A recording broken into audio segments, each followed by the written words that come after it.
ओम नमो नारायण। जय हो, खुश रहो, चिरंजीवी रहो। आज हमारे मन में एक विचार आया। कैसे विचार?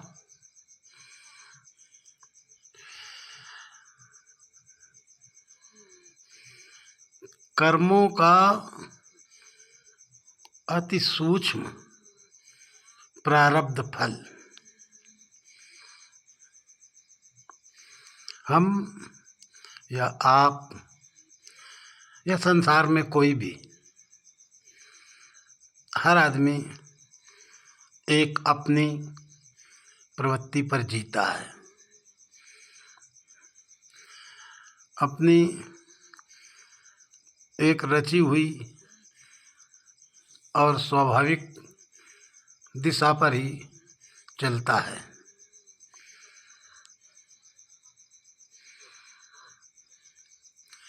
बहुत से मनुष्य होते हैं और सभी मनुष्य हैं अपने अपने जीवन काल में उनके स्वभाव के विपरीत कभी कभी घटित होता है, जिससे वो अधिक विचलित होते हैं।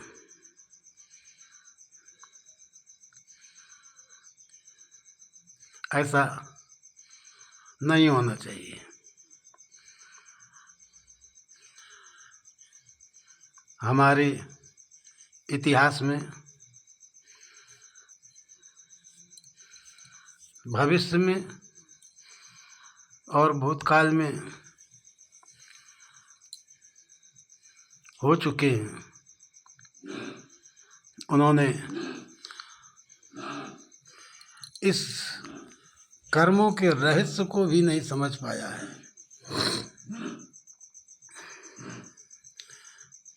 सोचते सोचते परेशान हो गए। अति सूक्ष्म रूप से चिंतन किया। बहुत से संसार में जीव हैं।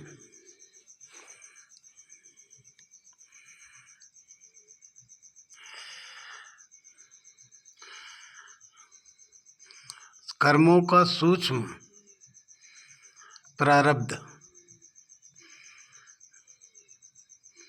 जब आदमी के जीवन में घटित होता है, तब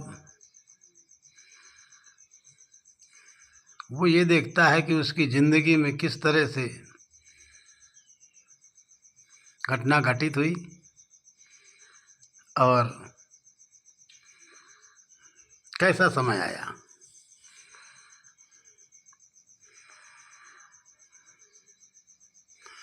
हम एक अपने जीवन में घटित हुई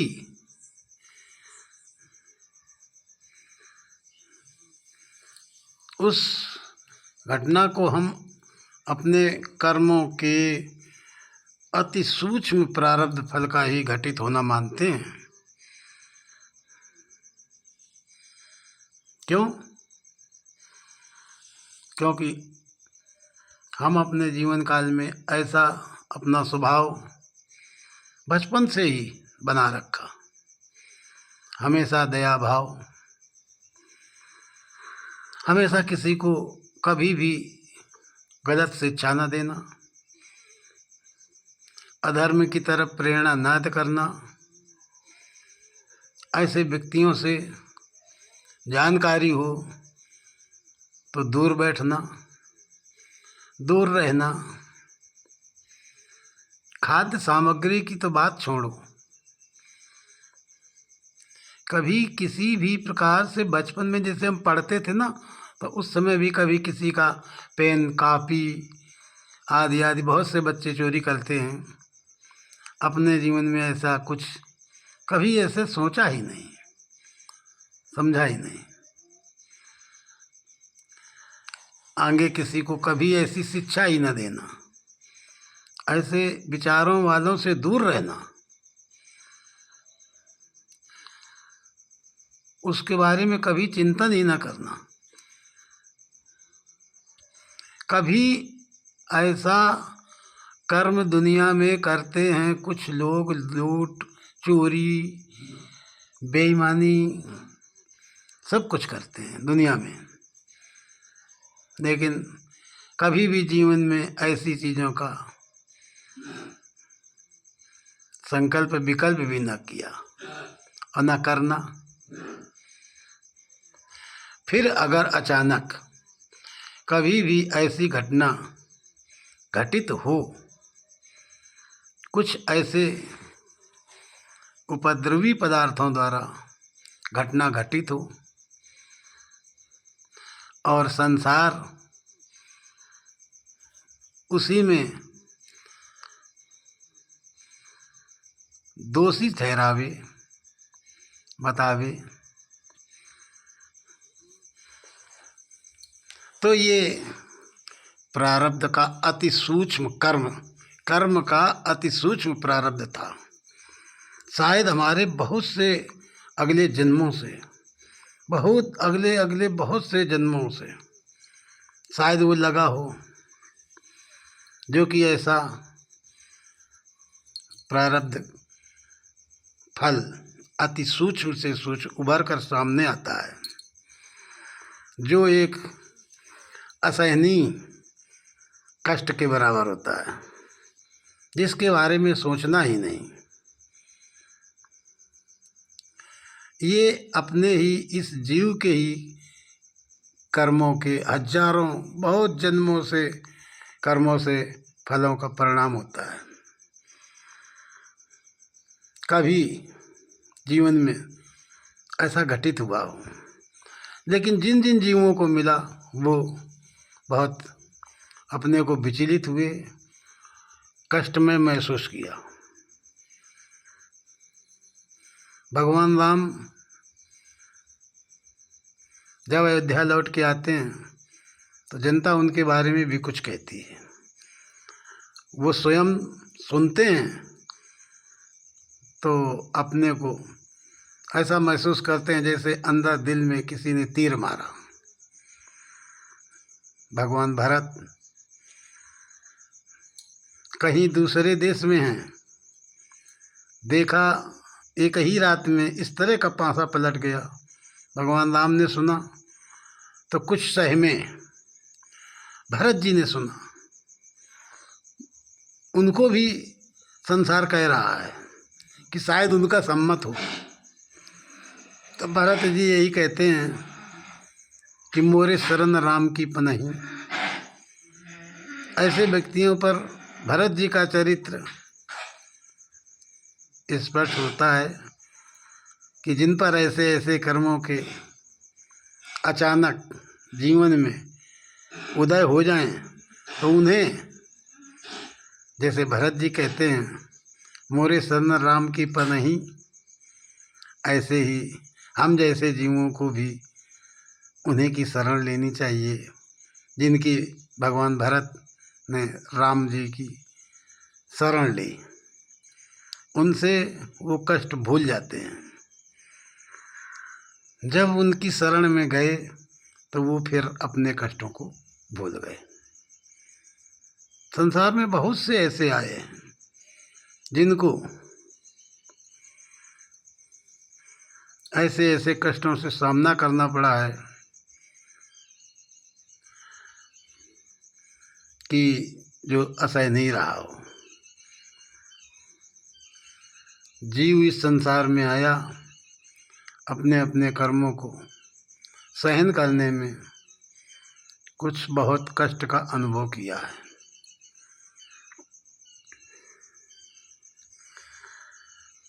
शरीर में मानव जीवन है, वही घटित होगा जो हमारे कर्मों का फल होगा। बहुत सारे जन्मों का इकट्ठा किया हुआ हो सकता है। लेकिन इस जीवन का तो असंभव। लेकिन ये संसार है। हमारा एक शिष्य है जिसे हमने बचपन से और अब तक बहुत चाहते हैं और हमेशा चाहेंगे। उसने हमारे आदेश का आज तक उल्लंघन नहीं किया। बचपन से उसने भी कभी भी किसी भी जीवों की प्रति द्वेष भावना नहीं रखी। कभी किसी को गलत शिक्षा नहीं, सुंदर विचार, माँ को माँ, बहन को बहन, संसार में दूसरे व्यक्तियों को भी भाइयों को भाइयों जैसा, दूसरे के संसार में जितने भी व्यक्ति दिख रहे हैं बहन बहन जैसी, कभी किसी से किसी भी प्रकार की गलत या द्वेष भावना नहीं रखी। हमेशा शुद्ध और सात्विक और आध्यात्मिक चिंतन की तरफ बढ़ता रहा और चलता रहा और खूब संसार में उसने अपनी उम्र से भी ज़्यादा देश विदेश जाके मेहनत किया। खुद सात्विक प्रकृति का, शुद्ध, साधु संतों को अति सम्मान देने वाला, लेकिन उसके भी जीवन में ऐसी घटना घटित हुई कि जिस पर बीती है वो क्या जाने। हम तो ऐसा महसूस करते हैं कि हम ही को, हमारे ही ऊपर बीत गया। उसके जीवन में भी जैसा उसने कभी सोचा ही नहीं था। उसको संगिनी, जीवन संगिनी, दिमाग से बच्चे जैसी बुद्धि की मिल गई। उसके आने से उसकी जिंदगी में एकदम मोड़ ले लेता है, जिसके बारे में उसने कभी सोचा ही नहीं था, कभी ऐसी कल्पना ही नहीं की थी, कभी किसी से द्वेष भावना तक की कल्पना नहीं की थी। और इस तरह की घटना घटित हो जाए तो समझ लेना चाहिए कि हमारे अति सूक्ष्म से भी सूक्ष्म कर्म के ये प्रारब्ध फल उदय हुए हैं। हम उनको स्वीकार कर लें, क्योंकि पता नहीं जन्म जन्म के जन्मांतरों से कौन सा फल किस तरह से घटित हो गया, आ गया। ऐसे ऐसे कर्मों के फलों को कभी हमने नहीं सोचा था कि ऐसा क्या कभी घटित होगा, जिसके बारे में जीवन में कभी कल्पना ही ना करें। जब ऐसी चीज़ घटित हो तो समझ लेना चाहिए कि हमारे जन्मों जन्मों के अंतराल में कहीं छिपा हुआ ये कर्म था जो आज घटित हो गया। उसको हम सहर्ष स्वीकार कर लें। इस संसार में अपने जीवन में घटित होने वाले कर्मों को किसी ने सहर्ष नहीं स्वीकार किया है। भीष्म पितामह अपने जीवन में कभी भी स्वप्न में कभी भी ऐसे विचार ही नहीं लाए कि जैसा फल उनको आखिरी समय में मिला, तो अपने पूरे जीवन की ही गणित पर वो जाते हैं और कहते हैं ऐसा तो स्वप्न में भी नहीं सोचा, जैसा घटित हुआ। तो उनका अति सूक्ष्म से भी सूक्ष्म कर्म प्रारब्ध बन करके सामने घटित होता है, वो भी नहीं सहज स्वीकार कर रहे हैं। अपने हृदय की खुशी से ही नहीं स्वीकार कर पा रहे वो। जो बिल्कुल सहर्ष